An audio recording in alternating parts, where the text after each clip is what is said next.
like to introduce Chris Krebs, who today runs his own company, but until recently has been the director of the US government's Cybersecurity and Infrastructure Security Agency.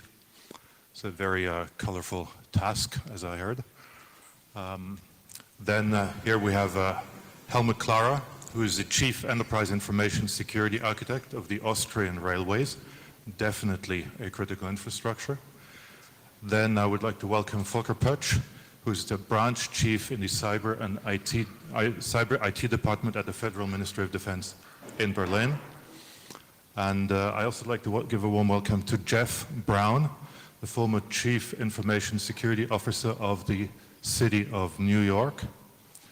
And in your administration, where I understand there's as many public servants as in half of Munich. So that's a pretty big organization. So you see a lot of practical experience here on this podium. Our focus here now is not global theory, but it's the operational aspects, the pragmatic aspects. And the first question I would like to ask, and it's kind of an obvious one, that's perhaps on everyone's mind, to Volker. Russia's invasion of the Ukraine, how does that change how we need to deal and think and deal with the threat of our critical infrastructures? We all know what critical infrastructures are. Organizing democratic elections are also kind of a critical infrastructure. And I would just like to remind everyone that in the EU we have just learned how dependent we are on Russian gas. If we consider telecom a critical infrastructure, in Germany most of our 5G infrastructure is being built on Chinese technology. Is that something we want? So have our leaders got the right mindset? So, Volker, what do you think? How does the Ukraine invasion change the way we need to deal with critical infrastructures? So now, being safe from the mouse, you still put me in danger of a lot of questions, but I still take just the first one to start off. And I would have a very short and boring answer. The Ukraine war hasn't changed anything. Because, and I think we already heard that today, there's, to be really precise, there's nothing new we see at the moment. What we see in Ukraine is a full-scale war fought in the cyber information room domain as well as in traditional domains, AL and C, by doctrines which have been written down in NATO and under other countries over the last years, which have been excessively war-gamed and which are now played out in front of us. So, shortest answer could be nothing has changed. But of course that would be wrong, because a lot has changed, and we already heard that today also, but it's a lot about perception. We knew about these threats. We knew about the importance of critical infrastructure and the importance to protect critical infrastructure, to prevent attacks and to be able to bounce back from attacks, so to survive, to operate.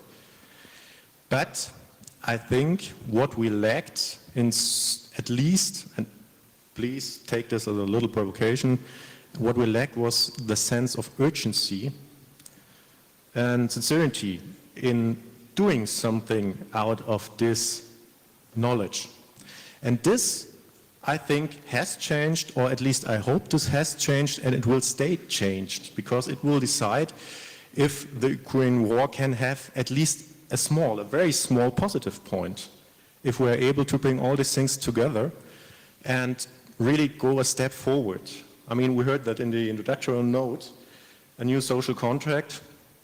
There's a lot which has to be done, and coming back to my own profession, of course we as a military have a lot to do, and I hope we are doing it right now. You all heard about the special fund announced by our Chancellor and debated right now in the Parliament. The extra 100 billion, you mean? Yeah, exactly, thank you.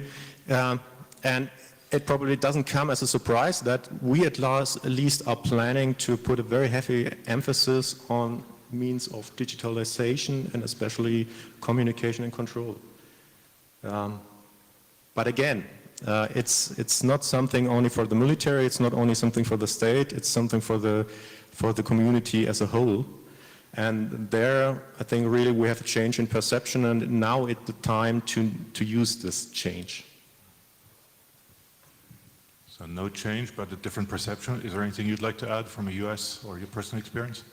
I agree with that. In general, I think the perception from the government side, at least when I sat in government, was more of a security maximalist position. So, you mentioned a Chinese telecommunications company that's building out German and other European telecommunications networks. It's because the economic incentive structures lead to that. It is too difficult to go to the alternative, either from availability of production runs or just the sheer cost of it. So when you come at from the private sector side, you have to look at it from a P&L perspective. And what are the economics of the deal? And security costs money. Security is friction. Security is seen as an impediment or a barrier to doing what private sector businesses are supposed to do. And that's make money and deliver value to shareholders.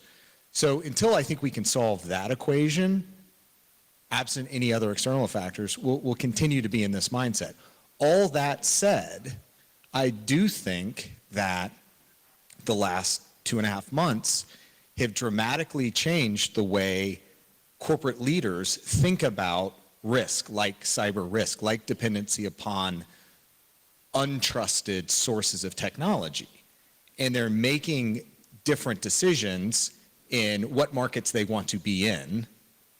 Russia, you're seeing this mass exodus from Russia, and those same companies are thinking now about like, well, what's the next geopolitical flashpoint that I need to be bracing for? And then the second piece is not just what markets I want to be in, but where do I want to source my technologies that help drive my innovations? So I am seeing an awakening. I thought last summer I would have seen a greater awakening with Colonial Pipeline and how cyber is a business risk, not just a technical risk. But now we're seeing it as this is a public perception risk. This is a stakeholder risk. This is an ESG risk. This is a social and corporate responsibility risk. So cyber is now up into the big leagues of risk management theory, at least we're getting there. How would you, from a New York City point of view, look at this? Does Ukraine change anything, or would you say same thing except as before, except more sense of urgency? I think to answer that question is building on the previous 2 points, and to sum it, I think it comes down to tolerance and accountability. If you think about it, what is becoming unbelievably apparent as we all think about the war in Ukraine is there is a very low tolerance, thank goodness, for the types of impacts that cyber and other types of conflict can have and what people depend on. What people depend on is the critical services that are provided by their governments and the critical services that are provided by the private sector. So that's the first part. What is the tolerance? And I think people are waking up that there are things that we do not tolerate, so we have to do something about it. And the second piece of it is accountability, and we're also seeing that. For years, we've talked about public-private partnerships, and what we're realizing now is government, private sector, we're both accountable, and in order to meet that accountability to the people that depend on us to be successful, we have to work together. Some of you would you like to add? I fully agree with this topic because the companies of critical infrastructure and all other companies can do their homework, but for bigger issues we need support from military or from government, and it covers one topic that we have to act together. We build up knowledge together, we have act together, we have fight together, maybe it's the wrong word, but we have to won cyber war against companies and hackers. And this we can only solve in a common way. Some of you have spoken of a sense of urgency and prioritization. I'd like to come back on that point. To me, cybersecurity is a C-level, a top-level issue. Do you see the right mindset with our political leaders?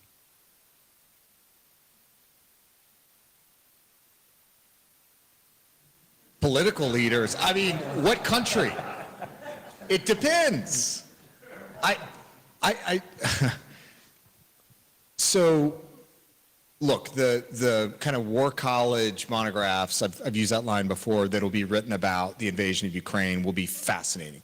What were the intelligence wins? What were the intelligence losses? I think the U.S. intelligence community, with some of the Five Eyes partners, got it absolutely right on what Russia was intending to do in Ukraine. Others did not necessarily buy into it.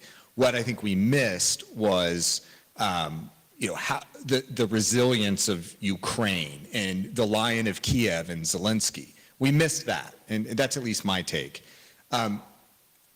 How does that, though, transition into the messaging and the sense of urgency from political leadership into those, at least in the United States, that own and operate critical infrastructure? And can the critical infrastructure owners and operators actually action the guidance that's coming from government? And the plea that I've made is that you, as a critical infrastructure owner operator that are supporting the economy and society, have a responsibility to ensure that you are hardened and you are not a distraction to the political leadership and the government that is supporting the Ukrainians. Because a successful cyber attack by Russia on a U.S. asset is going to not just have a disruptive effect on the critical infrastructure, it's also going to be a political distraction. It's going to lead to civil and social unrest in the United States.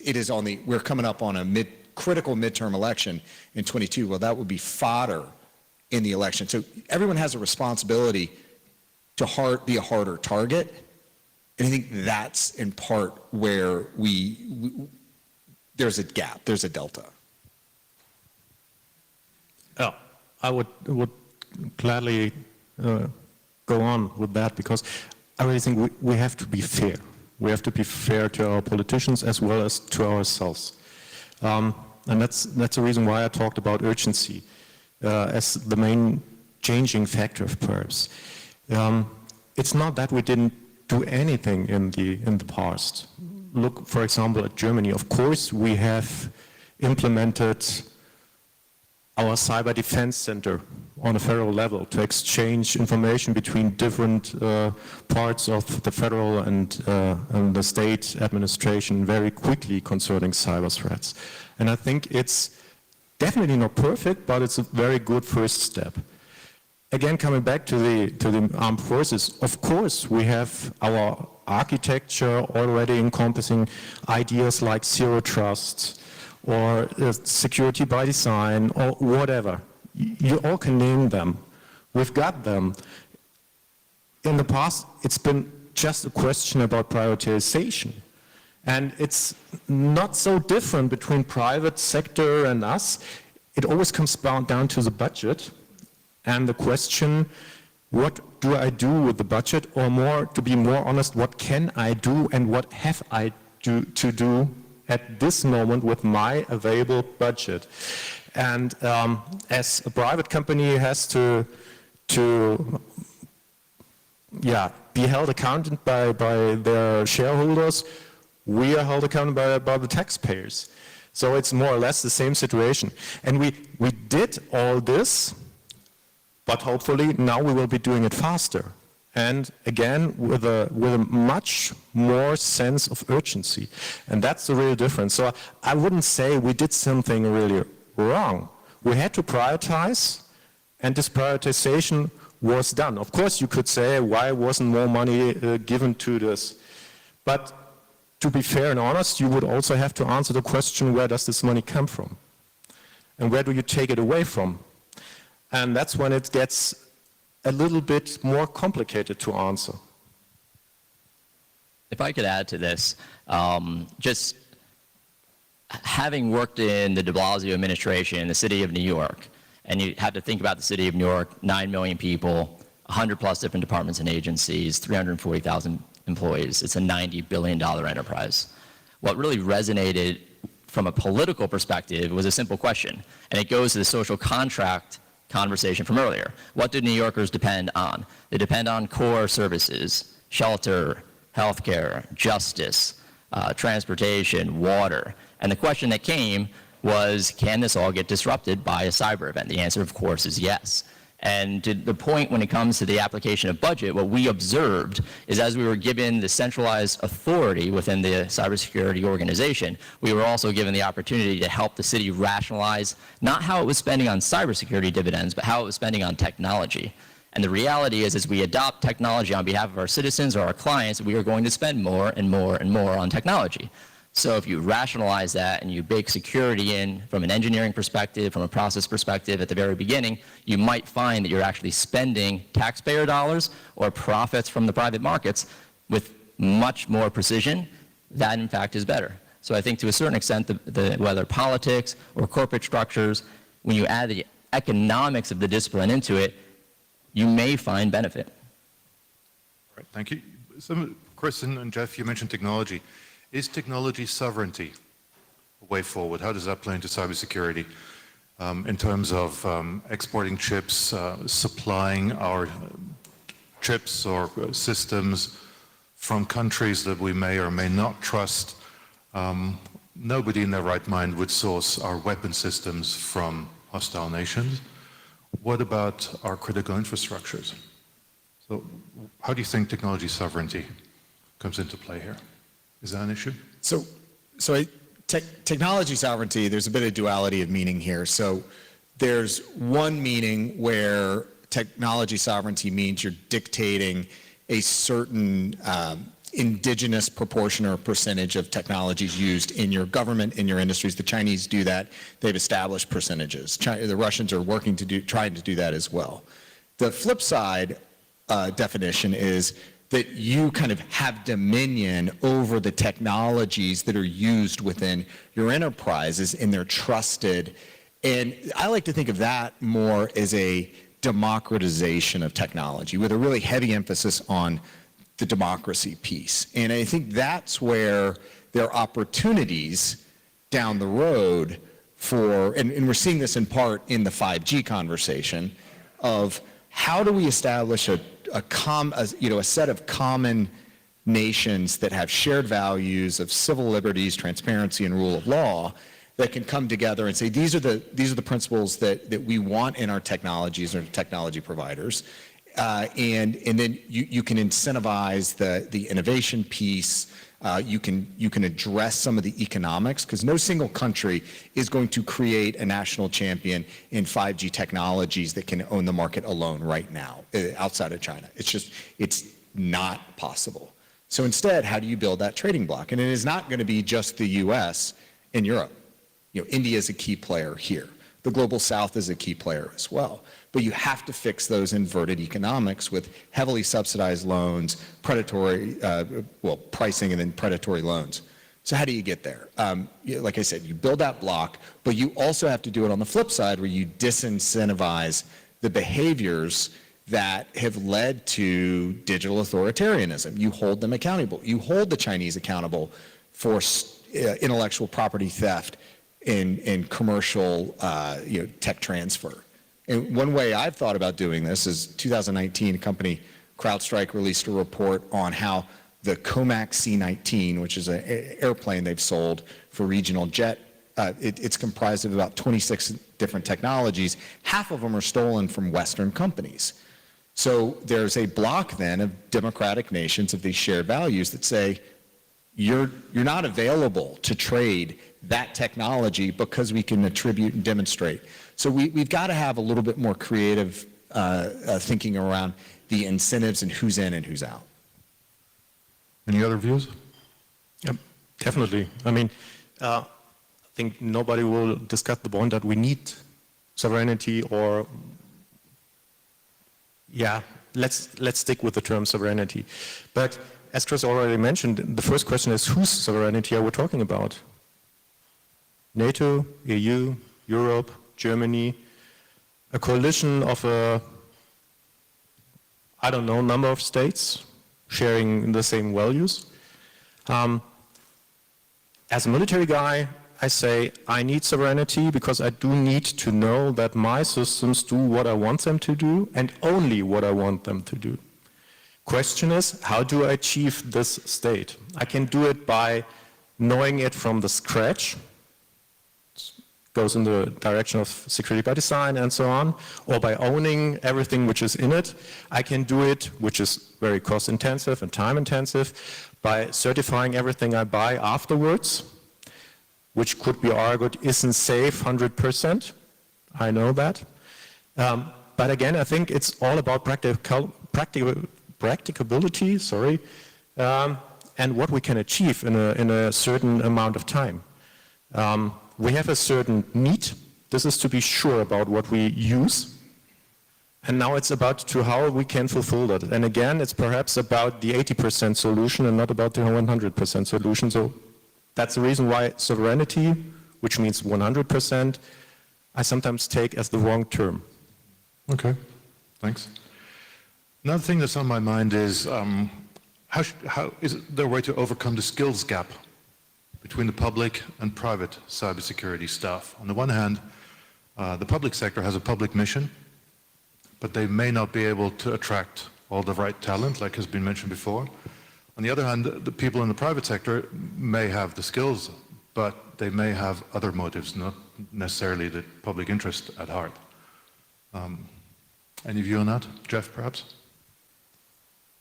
I think as an individual, I've certainly personally, professionally benefited from exposure to both the private sector and the public sector. And I think the intersection of both those sort of pursuits can be the mission. And to a certain extent, as I think about the ability to grow a workforce in the public sector has an incredible amount of credibility because they have the authority to say, we are serving the people. That's an incredible driver of mission. And as the private sector participates in that through its great innovation, advising capabilities, you start to see this wonderful exchange. And as long as you're offering open doors between those two pursuits, then people can grow in their careers. I certainly think that you can get unmatched training across a whole set of disciplines if you're in the public sector, and you can have terrific benefit, experimentation, and really practical application in the private sector. So as long as the conversation's happening between both and you're pulling and pushing, then you can grow an absolutely fantastic workforce. Other views? Has it been an issue in where you work? The advantage of Austria is it is a small country, so we don't have this problem between public and private partnership, not because we are working together. We have a lot of models of private-public partnership, and there are also groups we are, as company, give inputs for the official bodies. How can we make models or guidelines? They are working in a good and effective way for us. So the private-public partnership is really high established in Austria. But there's a second point. You said before the Austrian Railway is part of the critical infrastructure in Austria, and our mission forced by the stakeholder and owner, the Austrian government, is to keep the society and the economic in Austria up and running. So for this we have to transport goods and passengers from A to B in a safe and secure way. So it sounds like very simple, and it is a pretty cool and sexy job, but we have to handle with a lot of different technologies, complex systems, and we have to handle with people's life. So, and independent, if we have a pandemic, independent of critical or political, let's say, independencies, or nature hazards and so on. Nobody would ask, how can we fulfill them? But we have to fulfill them, and we are responsible. For this kind, the good news is we invest a lot of money in systems, in infrastructure and in cybersecurity. But the bad news are, if we invest 100 times more, we will never reach 100% of security. So this means maybe we have to change our mindset. The first point, go away from the cybersecurity is all to the slogan, more or less, that the key is cyber resilience, and cybersecurity is a part of them. And to fulfill this, we need stable systems, we need secure systems. We need secure operating system. We are working with operating system, we don't know what they do, and we need a lot of money to make them secure. So why we don't have secure hardware, secure operating system made by EU? Sorry, but this is the best way for us. First, just coming back to this question, can we close this gap between private sector and the public sector? I think short answer again, yes, we can. But probably the only real way to do this is cooperation. We already heard that. Can we, for example, again, as Federal Armed Forces, can we attract enough personnel with the right skill set? I'm skeptical. We tend to have a certain haircut, not so attractive for a lot of the IT geeks we're talking about. The pay gap was already mentioned during the former panel. All this makes it a little bit hard. Do we stop in trying? No, of course not. We tend to attract a lot of people with different skill sets. We train them very well and we give them great opportunities. Because sometimes with the armed forces, they may do things they couldn't, or at least shouldn't do in the private sector. And that can be quite interesting for one or the other. But coming back to the real answer, yes, we can do it, but it's again, we're in this new social contract, we have to do it together. It's all about the public and the private sector working together. And please do not forget, we're talking about the private sector. This is not a unity. We've got very large critical infrastructure companies. They don't have any problems competing with us or the world. But we also got SMUs, which definitely have much greater problems and have the same question: how do we, as a private company, close the gap to these large companies? So this is what I think of as a defend today, secure tomorrow problem. And what that means is that there are things we can do today. We can automate certain tasks to take that human element out of it and push the humans towards a higher order bit and a higher order problem. We can retrain or provide training to transitioning military veterans and things like that. But if we don't fix the underlying structural problems, we're going to be fighting this battle for forever. And some of those structural problems are, frankly, in the education system. So I live in the Washington, D.C. area. I have 5 kids, and I look at the education that's available to them, and from a computer science and software engineering or coding perspective, it's just not readily available in the public system or in the private school system. So how the heck are we going to compete in the longer term? So we have to invest in the future, or we are going to be fighting this battle. We're going to be having the same panel 30 years from now. After, yeah. All right. I was going to make a bad joke about COVID-32 or something, but. Interesting infrastructure problems. One thing I was going to ask you as well is, obviously there's more and more threats. The cost to defend goes up exponentially, and you're never going to get 100% secure. So should we look into shifting the focus from protecting our infrastructure to just accepting a certain vulnerability, but focusing more on business continuity? Is that a viable model, or is that nonsense? If I can jump in on that, I think that was one of the great observations serving New Yorkers. When we thought about what they needed and the types of impacts and consequences that would be paid by a cyber event, we thought as the whole apparatus working together. And I think to a certain extent, bringing a conversation around resilience and then including not just the cybersecurity silo, but the additional continuity of operations, capabilities of any organization or organizations together is the right approach. I don't necessarily accept as an individual that there will always be a threat that will be successful. I don't accept that we cannot succeed and defend. With that said, I like the expanded definition of being successful by saying, if for some reason there's a cyber event, I've got a number of different people along the line with different authorities and capabilities to help succeed. So that's the way I like to think about it. All right. Other views? Yes, of course. Let's have a look behind the last 2 years. I think there's a lot we can learn about what happened. There are positive aspects from EU and official bodies to make standards to force security. Thank you for this. Also, like ENISA, there are also a lot of power for this. But on the other hand, we had a lot of negative topics. They have a massive input of security and safety for the systems. So I said before, we never reach 100% of security.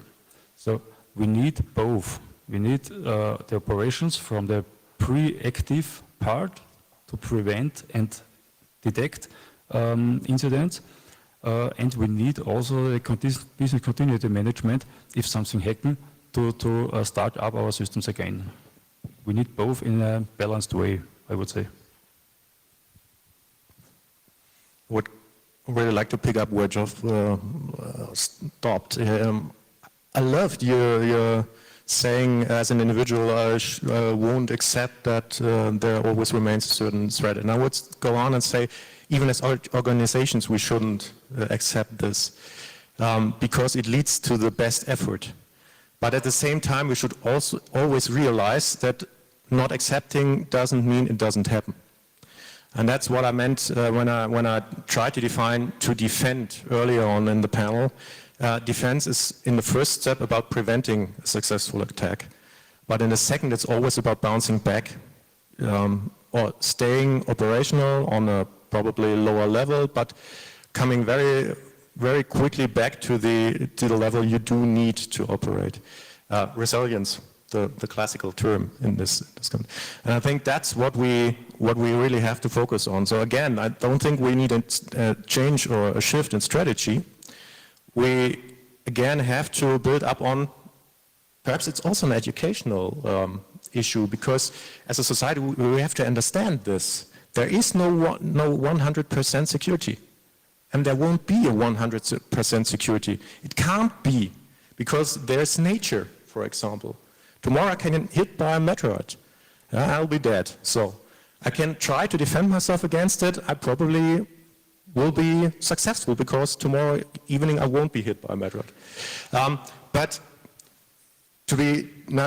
coming back to it, again, I think no shift, but being clear about this and being more honest to ourselves as a society, as individuals, and as organizations. And that's really important, because when we do this, we come back to the questions of prioritization when we're talking about funds and budgets and so on. Money. I think building on that, the resilience piece, I think also if this is a risk management problem. And if you think about risk management, risk is the classic combination of threat, vulnerability, and consequence. I think we've really invested heavily in understanding threat and mitigating threat. We're working on the vulnerability piece and understanding where are vulnerabilities in our systems, our misconfigurations, and addressing those. I think what we don't do enough of is managing the consequence variable. And I've seen that in the US government, where all the prioritization is on the threat piece, and then you move down the gradient towards vulnerability, but consequence is a wide open space. And so if we can focus on that and understanding it through the traditional business continuity planning perspective and what those, what your recovery time objectives are and things like that, you start baking that more and more into IT operations and the dependencies we have, including on third-party service providers, and how bad a cloud shock would hit us if AWS, Azure, GCP, whatever drops out tomorrow. Like those, I think that's the discipline where we need more maturity and we need more investment. If I can add on that, I think to a certain extent we need incentive to do so. And right now, if you look at how interconnected we all believe we certainly are digitally, like the incentive is that we realize that, as we observe a war, from a digital perspective, we are connected. And that is a very strong incentive, because, though some of us are so far away, what happens proximate to that geography through digital means is directly able to impact our critical infrastructure and our trust mechanisms. Like imagining that Maxar technologies got down, for example. Maybe one additional point to manage the risk, you said before, we need people that have knowledge about. So, and I Googled on the trip to Munich how many universities or schools offers IT security. So it's not really much. And then I Googled about OT security for the critical infrastructure. I receive a result with 0 foundings. So at this point, we need a push for the digital literacy. Let's make a simple experiment. Every unpatched device can be used as zombie for DDoS attacks to our critical infrastructure systems or other systems. So it's not very difficult. Who of you, so we have to start at our own self, same as mine. Who of you have configured your DSL router in a secure way at home? Okay. and who doesn't? What is configured? I mentioned I have 5 kids, so right? what Like, we that's have, hard. Yeah, that's what I mean. So what we have to do is to raise up the digital literacy at the society, starting at us and ending at the university and academic line. All right, interesting. I'd like to switch subject a little bit and touch on the operational aspects of 2 emerging technologies. Everyone's talking about blockchain and quantum computing. How does that affect cybersecurity? Blockchain is an architecture that by definition is built trustless. Does that make cybersecurity guys' job easier? Do quantum computers that make it a lot harder because they can hack anything or crack any code? Any views? So just a quick anecdote on blockchain and cryptocurrencies in particular. So I've long been banging the drum on ransomware. And I think the last time we were here in 19, I talked about the national security threat that was ransomware. There are 3 problems with ransomware in general. First is that the install base is still too easy to hit. You know, the vulnerabilities, the bad guys have just figured out how to monetize misconfigurations and vulnerabilities. The second is that there are financial instruments outside of the fiat economy regulatory mechanisms in cryptocurrencies and exchange wallets and things like Suez Exchange that allow for that transfer outside of law enforcement. The third is that there was a safe haven or harbor in Russia that would allow this ecosystem to thrive. The problem that we saw, at least in the United States, was we actually don't know what the denominator is in ransomware because no one's reporting it to the federal government. There's about a 15 to 20% maybe understanding of the types of ransomware attacks. Really, the only person that knows how many ransomware attacks there are the ransomware actors themselves. And the issue here is that if we had more timely reporting of ransomware events with key indicators, including the wallets that you're sharing the cryptocurrency ransomware payments into, if you shared that with a cryptocurrency forensic team and law enforcement, due to the immutable characteristics of the blockchain, you could actually probably disrupt and recover like they did after Colonial last year. So there are incentives, but again, the legal mechanisms that are in place, the fear of reporting. So there are advantages to the blockchain, to the cybersecurity community. We're just not realizing them for various lawyers' reasons. Very interesting. I would take quantum computing. Short version, curse and a blessing, for the military at least.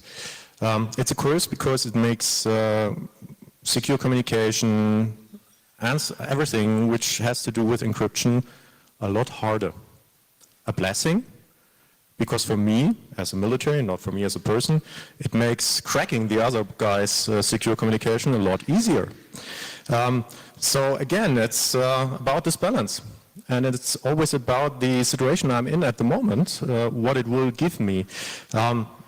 Our answer is we are researching quantum computing at our Federal Armed Forces University here in Munich, because we very early started to think about these points, and it's something very high up on our agenda.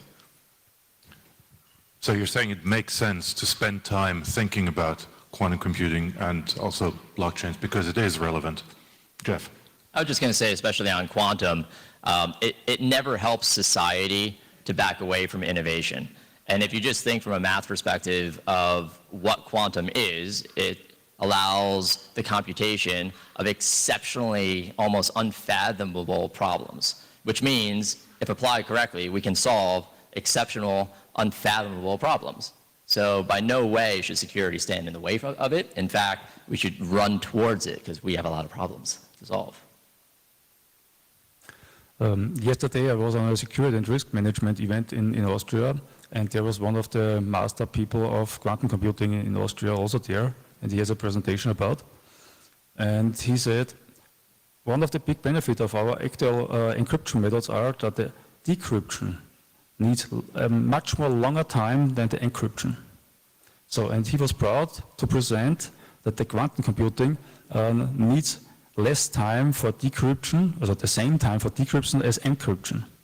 So, and if I'm asking, okay, but what does it mean for the security community? Does it mean we lost our benefit of encryption because the hacker needs the same time to decrypt what we encrypt? Yes.